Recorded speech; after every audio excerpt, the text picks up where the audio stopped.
Good morning, Sam. It is Thursday, June 10th, 2021. Tinder is a dangerous beast that I feel like we don't talk about enough. As someone 2021, I feel like I'm at the prime age for people that this app is targeted toward. Tinder is easy and in theory rather harmless. You put photos of yourself onto an app, other people can see those photos. If they like you, they swipe right. Super simple. But Tinder is more than that.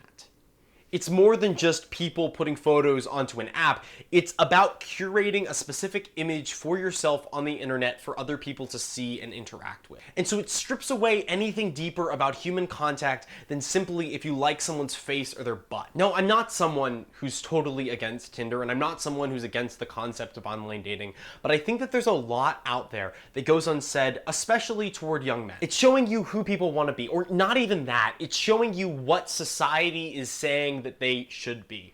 There are these specifically curated photos and angles that show you this vague version of a human being that doesn't really exist. That person, when they wake up in the morning and they look at themselves in the mirror for the first time, is not the image that they're showing on that screen. There's a larger argument to be made here about social media and the negative ramifications of it, and how people have curated these images of themselves. I'm guilty of this, absolutely. That they live these absolutely perfect, glamorous lives where nothing ever goes wrong, where their skin is absolutely perfect 100% of the time, they're always in fit, clean shape, and their photos are always in focus. Because the thing about a program like Tinder is that you can alter absolutely every single pixel.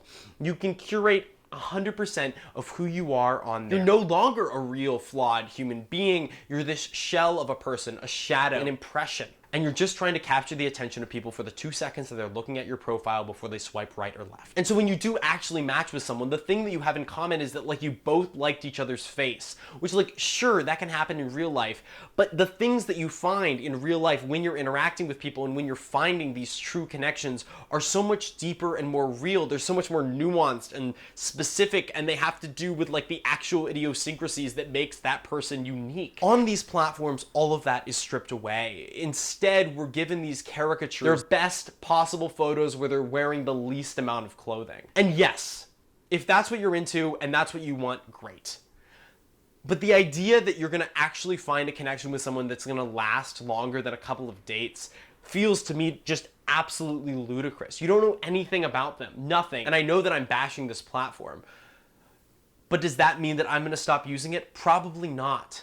It's absolutely, completely addictive. It gives you an enormous ego rush to match with somebody else that you find attractive. It can inflate your self-worth and confidence, and maybe to an extreme that's unwarranted. But most of all, it's tapping into this primal instinct that we all have to find mates in this world, to connect with other human beings in deeply intimate ways. But instead of doing that in a way that's meaningful and gonna give you lasting connection, it's only giving you the most surface level form of commonality. I find them also attractive. It's not a platform designed for longevity. It's a platform designed for quick interaction. And that's totally fine if that's what you want. I'm not condemning any form of lifestyle. But I think it tricks our brain, or at least it's tricked my brain at times into thinking that these people that I'm connecting and chatting with are people that I have a chance of forming a long-lasting relationship. I think that that's highly unlikely. And so my note to myself at this point, and my note to other people, is just be wary. Those are my thoughts on specifically Tinder in terms of online dating. If anyone else has any other thoughts or stories from using platforms like this, please leave them in the comments below. Don't forget to hit that like button and subscribe if you haven't already. Sam, I'll see you tomorrow.